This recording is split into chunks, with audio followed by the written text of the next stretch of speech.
Maggie, you've got to be kidding me. Truly. Right before we go live, Amanda goes, "You got something to banter about?" And I said, "Yeah." And then you know what happened to my brain? Everything left. It all went out. Never mind you that we bantered for 11 minutes. Before. And now we record. Maggie, I think we record. I'd like for you to kick us off with a clap. 1, 2, 1, 2, 3. Hi, I'm Maggie. And I'm Amanda. And we're sisters in law. And we're watching the beloved political procedural, The West Wing. It's a show so nice, I've watched it twice. And a show so great, I'm watching it late. Thanks so much for tuning in. It's only show fans.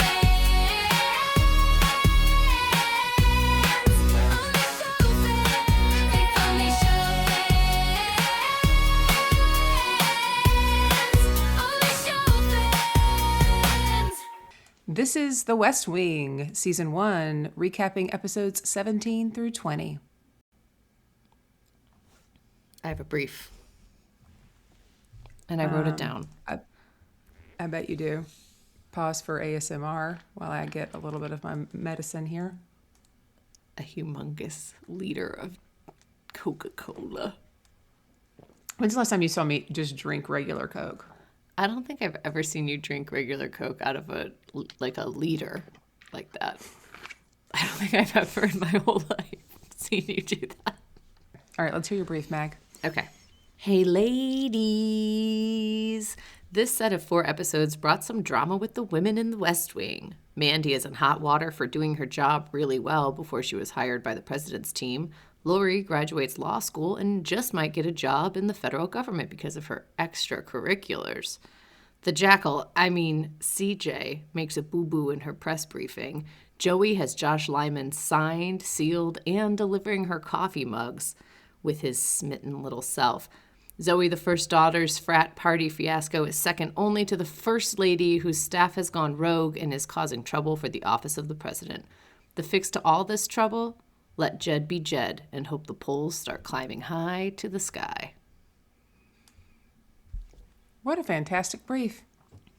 I didn't rhyme. See, you're really good at the rhyming brief, and I just let you have that. I'm not trying to take that, you know? You can take it. Also, they're done on the fly, so sometimes the iambic pentameter of it all is not really flowing like it should. I think that's poetry in motion. Oh, poetry in motion. Do you know that I can't song? believe we're almost done with season 1. Boy, oh boy, and is that going to be a lot of fun? I see. You just can't help it. You just can't help it. I can't help myself. I have a couple of things I'd love to share with you from this section of 4 episodes. I'd love for you to share everything. I'll, of course, give any hot takes I might have. Yes. Turn that light up there a little bit on my face. Oh, hello. Some color commentary. Hello. First of all, this Easter takes place in this set of 4, which I thought was wonderful given that we know that the fishbowl is an Easter egg, but it was a missed opportunity to turn that fishbowl into an actual Easter egg. Into an Easter egg. Yeah. They needed you on the staff. Coulda, shoulda, woulda. Yes. Huh? Right? I just thought of you when that happened. I also have a couple of thoughts on Sam from these 4 episodes. It was a real journey for me. I knew that every time I watch an episode, which is a lot, I'm way ahead again. And I'm always thinking to myself, I wonder what Maggie's thinking about Sam Seaborn right now. I'm ahead probably from you based on where you are in the watching of it. But yeah, let's hear your Sam thoughts. Okay. Well, you know that I'm not Sam's biggest fan. No. In fact, you're not a fan at all. But do you know that he was promised Rob Lowe when he took the role? He was promised that he was the main character. Over Did you Martin know that? Sheen? Huh? Well, that he was Over going the to be president? he was going to be one of the top, the most important central characters when he took the role. And interesting. then it became more of a ensemble, obviously. Ensemble. I just can't imagine this whole show being about Sam Seaborn and his pretentious self. Though I love Rob. Well, do you think that the character would have been the same if it was about him? Because to have a main character energy like that is like our protagonist be that unlikable in Maggie Wreath size, you know? Right. Right. I think that's probably why they had to make it more of a. They probably thought, because I imagine that Sam is actually really similar to a lot of the people writing this show and working on this show and like actually working in DC. You know, he has a really strong moral compass. He loves to debate things. He's like, this is what we need to do because this is the right thing to do.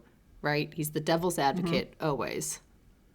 So I think that people are like, oh, this is what DC's like, so he should be the main character. But it's like, no, you know what? We don't want that. We want Josh Lyman energy as the main character. Yeah, it's hard. I mean, I love Sam Seaborn, but if you have to pick Josh Lyman energy over Sam Seaborn, Josh Lyman any day of the week and twice on Sunday. Give me a double scoop of Josh Lyman. You know? Yeah. Lymanciello. I li- That's good, Maggie. Thank you. Thank you. Okay, so one of the things is obviously Sam and Leo's daughter, Mallory. Is that her name? They have a thing, and she's a public school teacher. Sam is arguing. He writes a memo in support of school vouchers, and so immediately I'm like, "Boo, Sam! Dislike Sam. Of course he's going to write this memo." Ugh. And then he spends most of the episode arguing with her about vouchers. And she's just like, you are insufferable. And I can't believe this. Like, I can't believe you would agree with this. Turns out, plot twist, he was just writing the memo because they have to argue the other side in order to know what their points are and to strengthen their own arguments. Fine. Right. I forgive him. He's not actually for school vouchers. But he could have just told Mallory that. And instead, he spent the entire episode arguing with her. Don't you think he just wanted to spend time with her and flirt with her and it was fun? Do you think it's fun to argue with people, to flirt? I think. He loves it. Have you met me? You're like, Hold I just my want to beer go on a date. and buy me another one. And buy me another one. Hold my beer and buy me another one. I think it was fun for him, and because they're both very intelligent, and it was a fun exercise to see how they would fight later. Yeah, That's what fair. I think.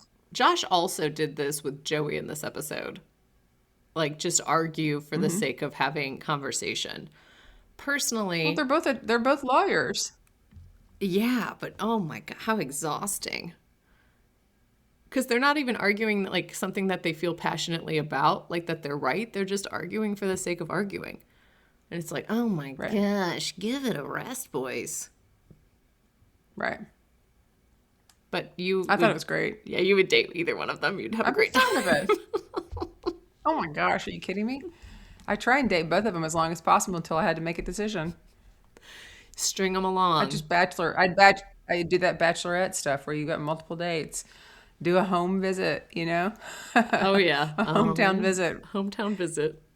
That's funny. No, yeah. Who do you think you would pick in the end? And it can be Sam. I don't have to, that's fine. I think I would pick Josh Lyman. I don't know if Sam could woo me out of the Josh Lyman effect. I agree. Because I'd want a tasty taste of that limoncello, you know? Tasty taste of that limoncello. Take a couple Every licks. day of the week and twice on Sunday. Yeah. Little lemon sorbet. Little. With that double jointed jaw. Oh, gross.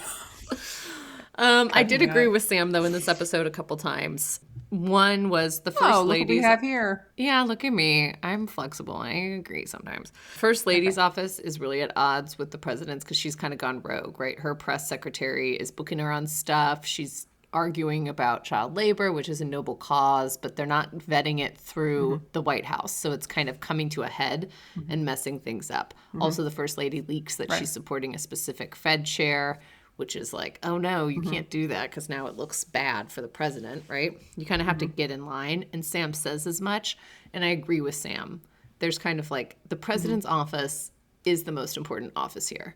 So even though you are an important person and you have your own ideas, it has to kind of go through the president because otherwise it can create a huge catastrophe. And it's kind of like, oops, the leader of the free world is now dealing with another office that wasn't communicating. Stressful. I agree. Yeah. I also agreed with Sam, or I related to Sam. I didn't agree, but he writes this speech for the president, and in it, it's like, oops, it had to get moved inside. But the first lines of the speech are, when I look out onto this magnificent vista, which is obviously not going to happen because he's inside a ballroom. And Sam's like, the president's a smart guy. You don't think he can like ad lib on the fly? We hear they're outside the ballroom. The president's inside the ballroom. And he starts, when I look out onto this magnificent vista. And it's like, no. And I just felt like, I agreed with Sam in that moment. Of course, Bartlett's going to see that and not say it. How does Bartlett know all the stuff that he knows and doesn't understand, like have enough self-awareness to realize, I don't think I'm standing outside right now. I need to pivot. Yeah. He's not Ron Burgundy. You know? They were having so many. He's not Ron Burgundy. Although, maybe would be a good president. Yeah. No, I related to this. I thought, I would also think that about him. But then also they were having so many conversations before and they were making so many decisions and they were like, maybe we should stack the FCC, maybe we should and then he just goes in and of course he trusts his staff to have written something that is perfect and well-timed and what he needs to deliver. Yeah. But dang. Yeah, that was a oopsie on Bartlett's part. It's Oopsie okay. on Bartlett's You talked about in an earlier episode that you liked seeing Bartlett as a human because it's good to see our leaders as human. So that's true. There we go. That's true. So this was a very human moment. I wonder what the press did with that, though. CJ's got to clean that mess up. Whoopsie. She's got to clean all kinds of messes up. Yeah, girl. But she also made a boo-boo in this, and she said something about, so the Fed chairman dies, and then also, wait, was the FCC, 2 FCC people died? Is that what happened? No, they stepped down or something. They didn't die. It was like 2 FCC people didn't. I was like, dang, is this a lot of death? You're right. I don't remember why they weren't going to be. Maybe they were up for another term or their term expired or something like that. 2 at the same time? Make it get appointed? And not FCC. Yeah, 2 at the same time. What is it? Board of Election? FEC, the Federal Election Committee. Federal Election Committee. FEC. FEC. Yeah. So there are 2 of them up, which is like incredibly rare. And so he's going to nominate a Republican and a Democrat, but he wants to pick people that are not going to support like insane donations to campaigns. Noble cause. Gosh, I wish that was a real thing that was happening and people were like, we're really going to reform campaign donations. No. Wouldn't that be great? Can you imagine? Hardly. I can hardly imagine it because it feels in this administration.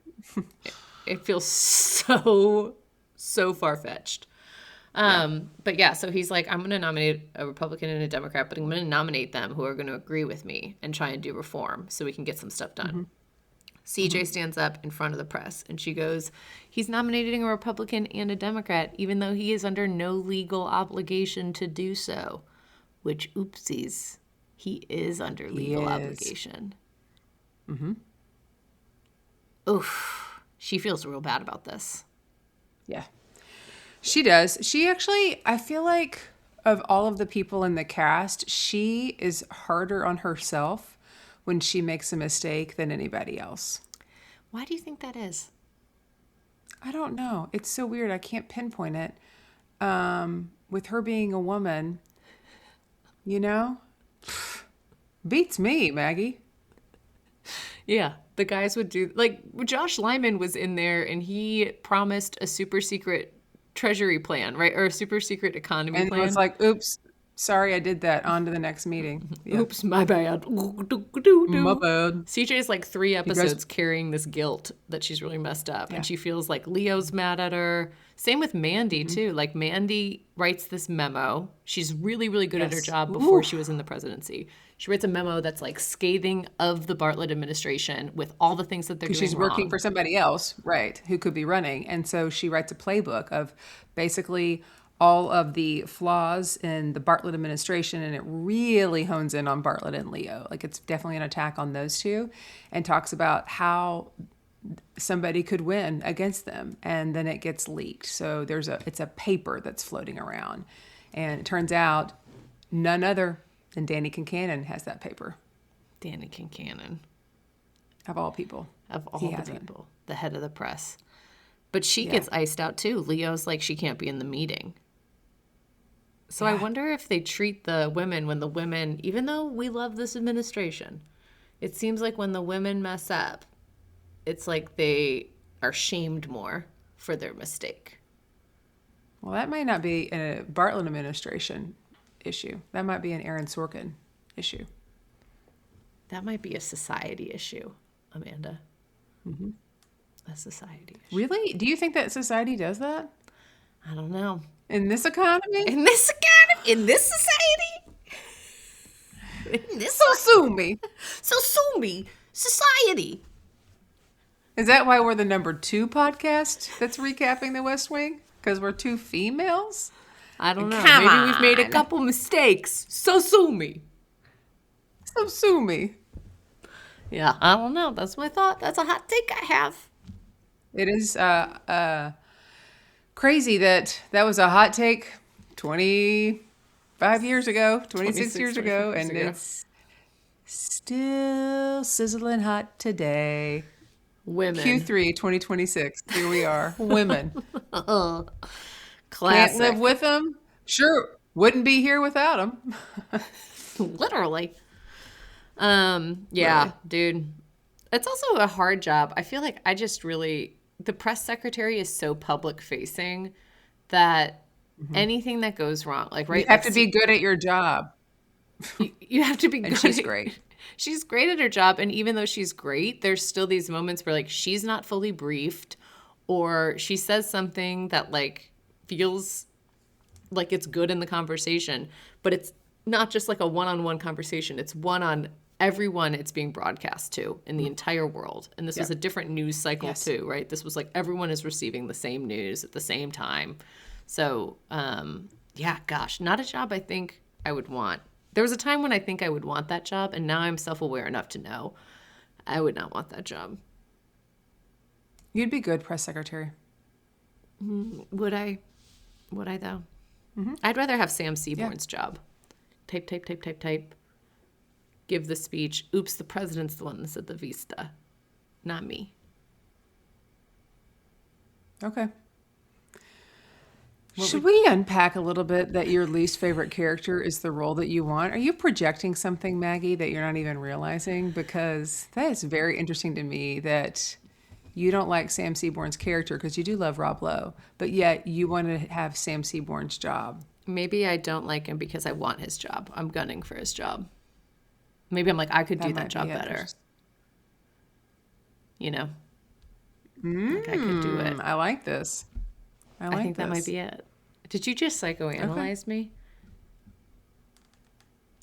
I don't know. Did it feel like I was psychoanalyzing you? I don't know, now that you asked that question. Who would you be? What job All would right, you let's want? keep going. What job would I want? I would, President. probably the president. Yeah, I want to be the president. Yeah. Yeah. You'd be good at it. I think I'd be okay. I don't know think you if should good, run for but office. I think I'd be okay. Maybe at the end of this podcast, you'll be on some campaign. Fired up, ready to go. When I closed DCH, I had 3 different people approach me about running for a local office. They said I should do that. Was it the same local isn't that office, weird? or was it 3 different local offices? It wasn't anything specific. They just said they thought I should run for something. We'd have to delete this podcast. No, this podcast We'd is have full to of so scrub it many off. moments. So many moments that people would We'd be have like, to scrub it. relatable. Relatable. The only thing would be how you say lawyer. That would be the only thing. You'd have to bleep it out so people wouldn't know how you say it. I think I would have to highlight it here in Texas. That's the That's appropriate maybe. way to say it. That's fair. because we all are following the law. So it's a lawyer. Okay. It's basic English. You don't tweak the root word. Okay. Also, CJ. CJ. Okay. CJ. Let me hear what you thought about the jackal. I was just going to say the jackal. I feel like this is what I feel. Let me hear it. We don't do this form of entertainment enough anymore. Do you agree? Where someone has memorized a song and everyone gathers around for them to perform it, and it's not even necessarily a great performance, but it's just such a part of the culture. Like, we don't do this enough. I do. You do? This is like, I do this a lot. Sometimes for myself. I mean, Whitney was over here, Dr. Witt. She came over one day, brought her dog, and both of our dogs. My dog was still with us. And you know what? No, it was right after I had put whiskey down. So she was over here kind of cheering me up. And we put on some music. This is a Wednesday night, and I hadn't seen her in a bit. We had a glass of wine, and we took turns picking songs to get up and lip sync and dance to for about an hour. This sounds like a movie, Amanda. This doesn't sound like real life. Yeah. Lauren and I do it all the time. We were in Mexico, my best friend. We used to do Grease together. And we were getting ready. We put on the Rent soundtrack because there's a couple of really good songs when you're getting ready to go out for the Rent soundtrack. Danced and did that. Now, that was joint more, but I'll absolutely... Supersonic by J.J. Fad. Have you ever seen me do that one? No. Do you even know this song? Do it. I don't know that song. We're J.J. Fad and we're here to rock. Times like us can never be stopped. You see the three of us and I know we're friends. Party rock us now and stuff. I'm not going to do this anymore. Why? Do because it. I know No, you're going to cut the whole thing. Do it. Do it.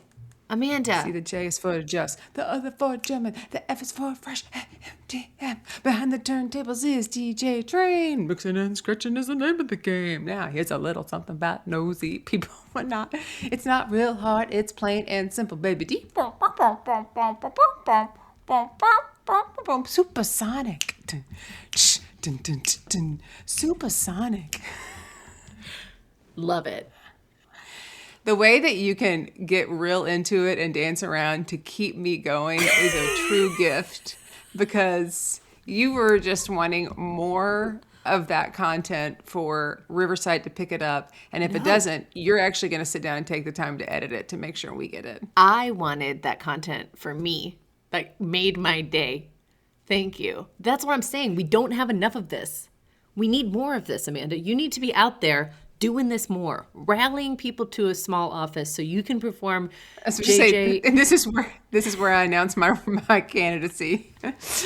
That would get people hyped. You think? Up. Yeah. Supersonic? You think? Yes. The A is for Amanda. The other's for Austin. You know, like kind of change the I'm words. here from Texas. I'm not from Boston. Yeah. Oh, yeah. Oh, yeah. Okay.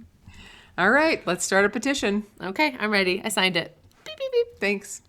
It won't count though because I don't live in Texas anymore. I know. Yeah, I loved that people were so excited about her doing the jackal because I really felt like she was too excited, mediocre at it, but people were like racing to go see her. see the jackal. Well, I think if that's the only person you have out there memorizing a song and performing it for the group, if that's it, then you're like, we'll take it. Yeah. But I do think if I had come in and done Supersonic by J.J. Fad, then CJ would have been like, I got to up my game. Yes, I think so. Because, I got a whole dance and everything. And there's like a quick rap at the end that's really fast. You are CJ. Gosh, I love that. I need to do that more. I need to get like something that I'm really good at that's like a kind of whispery rap thing that I do and everyone gathers around. My shoes. That's a wrap. You could do maybe throw it back to some Salt and Pepper or TLC. They have good ones. In high school, I did Colt that are 45. crowd pleasers. You know? Okay. But that drink? was... Maybe not one that I want to do anymore. A little Yeah. raunchy. Yeah, I did some other ones that were a little raunchy, but I'm not going to do them here since I'm going to be a politician. Ooh, don't want that coming out of the woodwork. Okay, back to these politicians. I only have a few more things to mention. Okay. I just really love what a curmudgeon Toby is, but then we get to meet his ex, who seems like a delightful woman, and Yeah. she has pie in her purse. And I know. I love like, that. what a gem. And Toby is just so like, like such an Eeyore. And I just love him more because he is himself. You know? They really do a good job of finding these characters that are like, yes, you know people like this in real life. And Toby is so smart, so wise, so monotone. Yeah. No, he's great. I think I that's love Toby. He's fun. so good. He's some people's favorite, you know? Who are those people? You? Me? No, my favorite is Josh Lyman. Oh, yeah. I mean, obviously. The other thing is Zoe. And Zoe goes to a frat party, which is a problem, but she also gets into an argument with Charlie, which is a problem. I don't know if this relationship's going to work. Well, Zoe goes to a frat party, which is a problem because she also lies about like knowing if someone was going to be there, some drug dealer, son of a congressman. But she also gets into a fight with Charlie in these 4 episodes. They're on lunch and she's like, hey, Charlie, you can't come to this event even though you've already rented a tux because there's people that want to kill you. And Charlie's like, oh, what? Like, I should be able to go to that event. And it's like, I don't know. If someone's trying to kill me, I probably don't want to go to the event, but it's on principle, right? It's on principle that he wants to go. But I don't know if this relationship's going to work. And I feel like it's really early in the administration for this relationship to be happening. Like, Charlie's been working for the president for like a year maybe now at this point, a little less than a year. Yeah. He's dating his boss's daughter. This just feels like it could go so sideways, or it could be great, right? It could go perfectly well, but they're so young that I get nervous about it. It's a lot of pressure for a young man. It sounds like you're making you're making a prediction. So, I'm not going to comment either way. But don't you agree that's a lot of pressure? Yeah, it's definitely a lot of pressure. I don't know if I'd want, again, we talked about this before, where like you go ahead and you marry a famous celebrity and then I can just like enjoy the benefits of that. But I don't want the pressure of being like, oops, there's an assassination attempt on your life for dating this person. Yeah. That's a little high profile. I don't know. It's the most high profile dating situation, honestly. So high For a bunch profile. of, 21-year-olds or something, 19 and 21. Yeah, and they just like don't seem to even realize how stressful that is. I guess to be young and in love and dumb, Right? Yeah. Okay, the only other 2 things. One, Josh obviously loving Joey a lot, and she's so excited that she's working in the White House right now as a pollster. And he brings her a coffee mug. Like, finally, he's like, I'm going to give you this gift after we've been arguing and fighting. And he brings her just a White House coffee mug, which feels very like... Off of somebody's desk. Yeah, he just grabs it off of someone's desk. Yeah. But he's so charming. He's just so charming. You just can't... Isn't he, though? If Sam had done the same Isn't he? thing, I'd be like, what an asshole. But Josh does it, I'm like, I know. Josh Lyman. It's interesting because, I equate Sam to a little Travis Tanner, and I don't feel like you hated Travis Tanner from Suits as much as you hate Sam Seaborn from The West Wing. I don't hate Sam. I just feel like he rubs me the wrong way. He just really irks me. I get it. Maggie, I got a lot of fun tidbits for you on this one. Okay, good. Let Bartlett be Bartlett. That is a phrase that outlived the show. This is actually a callback to the Reagan era. So they used to say, let Reagan be Reagan. It was used by conservatives who felt the White House was making him too moderate. And so this is a phrase that, so they called it back and used that. It's been used a lot. I did love when okay. everyone comes into his bedroom, like they decide to let Bartlett be Bartlett, and then everyone comes, he's like finally going to sleep, and literally his entire staff comes in with all the bad things that are happening and tries to get like his opinion on it, and he's like, I just want to go to sleep. It's like, this feels Yeah. like a bedtime routine. The panda subplot, because Mandy was trying to get a panda for them because the National Zoo needed a new panda. Yeah. The National Zoo actually had pandas as a gift from China after Nixon's visit, and one died in 92, one died in 99, and so this episode aired in April of 2000 when the zoo was actively renegotiating with China for replacements. So this was a thing. Was it part of like the marketing? Do you think it was like the government was I like, guess. hey, we need you to also make a really popular episode where we subtly say we need pandas? Fun fact, during Let Bartlett Be Bartlett, Bradley Whitford injured his knee doing a walk and talk. No. So he was doing one of the extended walk and talks, and he tweaked his knee badly. And so in several scenes, you can see him kind of like favoring one of his knees, and he had physical therapy happening on set from like the same trainers who worked with like the Lakers, and they were there on set. So it's a lot of the trivia out there, the fans that track all this stuff like noticed it. Wait. Okay. Wait. I just want to talk about tweaking your knee walking because they do so many walk and talks. They probably walk like 10 miles a day when they're on set. Oh, I can't imagine if they had Fitbits back then. Wow. So many They're getting, steps. or the Apple Watch, they're getting all their circles complete, you know? Yes. Yeah. All of them. So no wonder he tweaked his knee. A couple of other things here. The jackal is actually Allison Janney's own party trick. That's why. So she used to entertain the cast between takes by lip syncing perfectly to this song. And Sorkin heard about it and he watched her do it and he wrote it into the episode. And she was so good that the director had to ask her to make it worse because CJ Craig wasn't supposed to be a professional performer. And so it became one of the most like requested scenes at fan events for the rest of her career. And she has performed it at live reunions. She does the jackal. Like this is literally her party trick on and off screen. Does she do it better when she's like probably at the fan stuff, or does she do it as CJ? She probably does it a little bit better because if the director said, "Hey, you're too good at this," that'd be like me if I was doing Supersonic by JJ Fad. Right. It's an incredible performance, and so I'd probably have to tone it down. You have to dumb it down a little bit, but you have to be really good in order to do it bad. One last thing. I mean, there's a lot of little things, but I think this one is really fascinating. There is another quote or another turn of phrase, I guess you would say, that we hear in one of these episodes repeatedly, and then we continue to hear. And it entered the world. It entered the zeitgeist of politics and beyond because of the West Wing. Do you know what it is? I have no idea. It's one of my favorite sayings. What is that? Maggie. I serve at the pleasure of the president. Oh, I serve at the pleasure of the president. I've said that Yeah, in briefs and in episodes before this. I had no idea that was from this. Yeah. It became like one of the most quoted lines in any like political drama. And real White House staffers have used it in press interviews.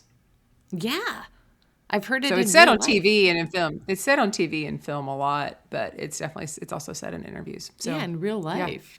in the end of, I can't remember which episode it was, when they're all like going around the room and they're like, "I serve at the pleasure of the president. I serve at the pleasure of the president." When they're letting Bartlett that's be what- Bartlett. Yeah. That's crazy. That felt like that was coming from politics into the show, but you're saying it from show into politics. The politics. Yeah. Same with the pandas. We should be fun to do an episode comparing all the things that started in the West Wing and made it into politics, or that would be interesting. started in the politics and made it into the West Wing.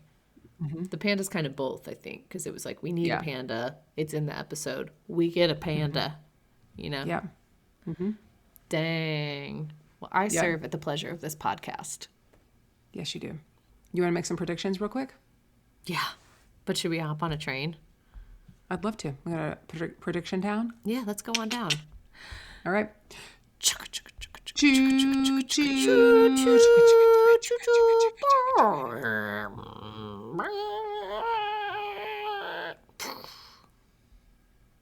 I'm going to put All right, some let's hear it. WD-40 on those wheels. Yeah. Okay, I think that Joey and Josh are going to fuck. I think they're going to get Okay. together. And I Okay. think the interpreter will not be there. Okay. Those fingers Okay. are going to be used for other things. She might even spill coffee out of that mug that Josh gave her, and then he'll try and clean it up, but it's like on her blouse, and then he has to like blot it, and then they just start kissing. Because he didn't give her a travel mug, and they do so many walk and talks. I can just imagine like, oh no. And then it's like, oh, let me get that for you. And then it's like, we just got to take it off, you know? Yeah. I might have started writing some fan fiction. This was late at night. So Obviously. that's just one idea of what could happen. Yeah. I knew that Lori was going to be a problem. And in these episodes, Sam gets photographed with her, and everyone knows she's a call girl. Mm-hmm. I think somehow that this will be spun, and they will survive, and Sam will come out on top. Like, I think that he's not going to get in trouble for it, despite everyone saying this is going to be a problem. Don't go to her graduation. He goes and sees her right after graduation. It's like, come on, Sam. Come on. Mm-hmm. I think Mandy is going to go head-to-head against her former employer. So she knows all the intel that he has because she wrote the memo, like the literal memo. And then I think she's going to use all of the things she wrote to strengthen the Bartlett administration. She's going to be such a good, like, it's going to be like, hey, we're going against you. And she's like, well, I already know what you know, and I know more. She's going to be a powerhouse because of it. You're not going to be weaker because of it. Powerhouse Mandy. Mm-hmm. Powerhouse Mandy.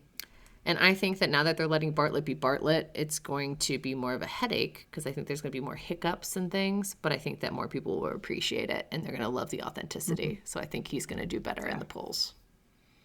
Love it. Love it. And that's what I got. Great. These are all excellent predictions, and I cannot confirm or deny. Can't wait for the next episode. Thanks so much for tuning in. You can check us out on Instagram, TikTok, and YouTube. You can listen to us on Apple, Spotify, or anywhere else you get your podcast. And don't forget to like, subscribe, and leave a review. If you don't know what to say in your review, you can go ahead and say they need to tone it down a little bit because this performance is too impressive. 5 stars. People just to stay the hell back. Supersonic. Them big everlasting ears. Supersonic. They can hear what I say.